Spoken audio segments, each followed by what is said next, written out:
A seguinte história foi contada por um marinheiro ao pastor John S. C. Abbott dos Estados Unidos. Há muitos anos, quando a Nova Zelândia era uma terra de paganismo ininterrupto, o navio em que eu era marinheiro comum ancorou a uma distância cautelosa da costa, num dos portos daquela ilha. Estávamos há meses no oceano, sem ver terra alguma. E quando as montanhas sublimes e os vales luxuriantes daquela ilha magnífica se ergueram da vastidão de águas diante de nós, foi difícil perceber que não estávamos nos aproximando de alguma região de encantamento de fadas. Logo, porém, descobrimos que ainda estávamos neste mundo de pecado e miséria, pois aconteceu que houve uma terrível luta entre dois grupos de guerra dos nativos, travada na mesma hora em que entramos na linda baía. Do convés do nosso navio, testemunhamos com admiração toda a cena revoltante, o ataque feroz, a carnificina sangrenta, os gritos enfurecidos, as atitudes demoníacas daqueles selvagens enlouquecidos, enquanto se atacavam uns aos outros com um grau de fúria que parecia pior do que humano. Muitas vezes vimos a pesada clava do selvagem da Nova Zelândia cair sobre a cabeça de seu antagonista e, quando ele caiu sem vida no chão, sua cabeça foi espancada por golpes repetidos até a exaustão saciar a fúria. Esta terrível cena de vida selvagem, vista do convés de nosso navio, impressionou até a nós, marinheiros irrefletidos, com emoções da mais profunda melancolia.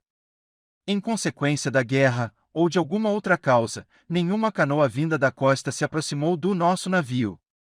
Como estávamos totalmente desprovidos de madeira, o capitão enviou a tripulação de um barco, com muitos cuidados quanto à segurança, ao lado oposto do porto para recolher algum combustível.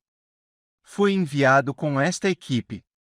Desembarcamos em uma bela praia, onde rolavam fortes ondas. A cena selvagem que acabáramos de testemunhar nos enchia de tanto terror que ficávamos a cada momento apreensivos com a possibilidade de um grupo de canibais cair sobre nós e nos destruir. Depois de juntarmos lenha por algum tempo, voltamos ao barco e descobrimos, para nossa consternação, que as ondas que rolavam na praia haviam aumentado tanto que era impossível lançar o barco. O sol estava se pondo atrás de nuvens furiosas que indicavam uma tempestade crescente. As ondas com crista rolavam cada vez mais pesadamente no oceano. Uma noite escura estava chegando e guerreiros selvagens, com as mãos já pingando sangue, estavam por toda parte.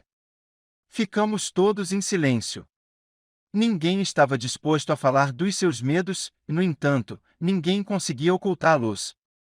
Antes de deixarmos o navio, o capitão nos informou que um missionário inglês havia erguido sua cabana a cerca de 3 quilômetros do local onde desembarcaremos. O capitão o visitará cerca de 2 anos antes, em sua casa solitária, e era então muito incerto se ele conseguiria continuar em seu posto de perigo.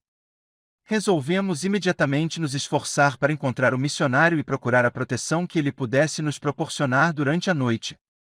Massas crescentes de nuvens enrolaram-se e espalharam-se pelo céu, e à medida que avançávamos tateando pela floresta profunda e emaranhada, a escuridão, como a do Egito, nos envolveu.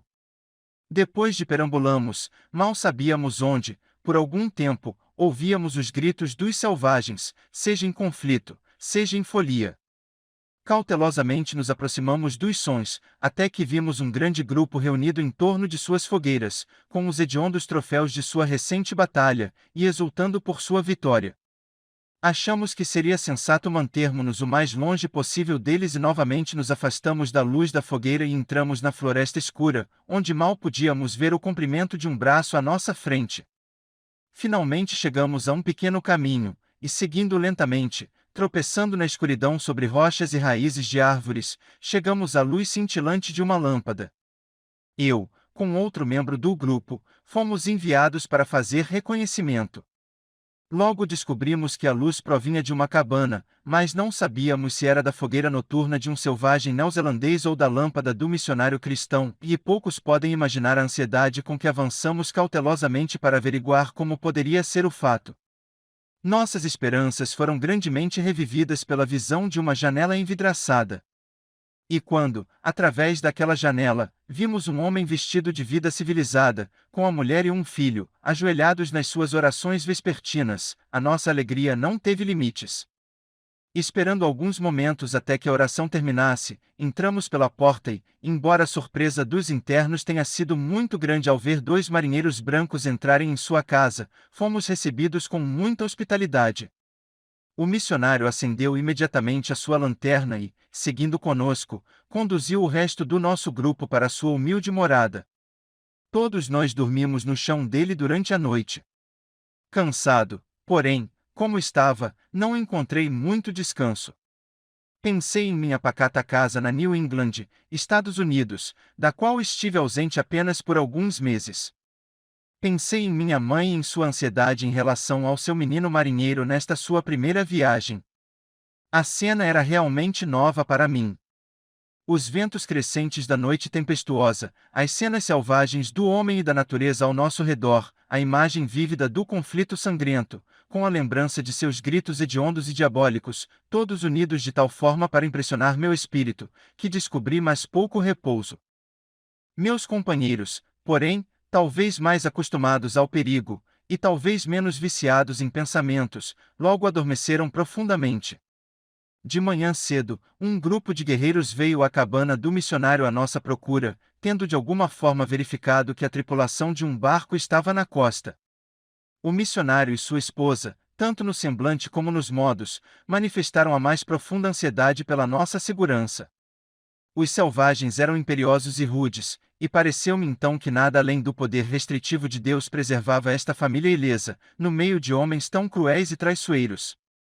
Embora tivessem ficado um tanto subjugados em espírito pela bondade, pela mansidão e pelo total desamparo da família do missionário, eles consideravam nós, marinheiros, alvo fácil de pilhagem e abuso. Pelas mais sinceras solicitações por parte do missionário, eles foram induzidos a nos poupar.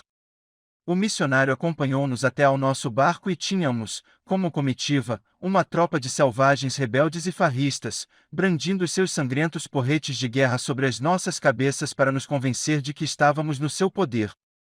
Uma caminhada de 3 quilômetros nos levou até a praia. Foi uma caminhada assustadora, e a ansiedade vigilante de nosso amigo provou que ele considerava grande o perigo que corríamos. Quando chegamos à praia, alguns nativos manifestaram grande relutância em nos deixar ir. Alguns agarraram nosso barco para arrastá-lo para a terra firme, enquanto pareciam estar discutindo seriamente com os demais sobre a insensatez de permitir nossa fuga. Por fim, porém, eles cederam aos protestos do missionário e ajudaram-nos a lançar o nosso barco através das ondas que agora diminuíram.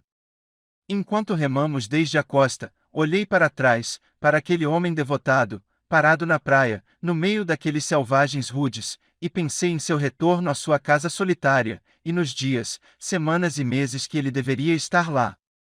Passar por trabalhos ingratos, pensei que sua sorte era, do ponto de vista mundano, uma das mais difíceis que já conheci, e me perguntei como alguém poderia ser tão insensível a ponto de falar em termos de reprovação e apontar o dedo com desprezo ao missionário cristão. Na minha última viagem, há cerca de 2 anos, entrei novamente neste mesmo porto.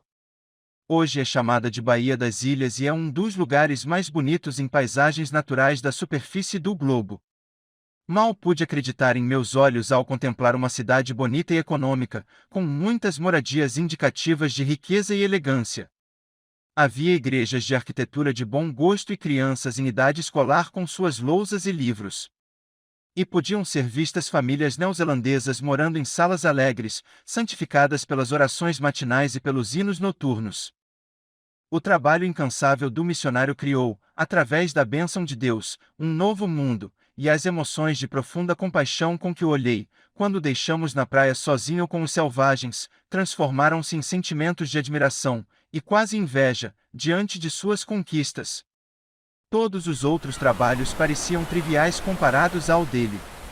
E então senti, e ainda sinto, que se algum homem pode se deitar com alegria em um leito de morte, é aquele que pode olhar para trás, para uma vida dedicada com sucesso a elevar um povo selvagem aos confortos, refinamentos e virtudes de uma vida cristã.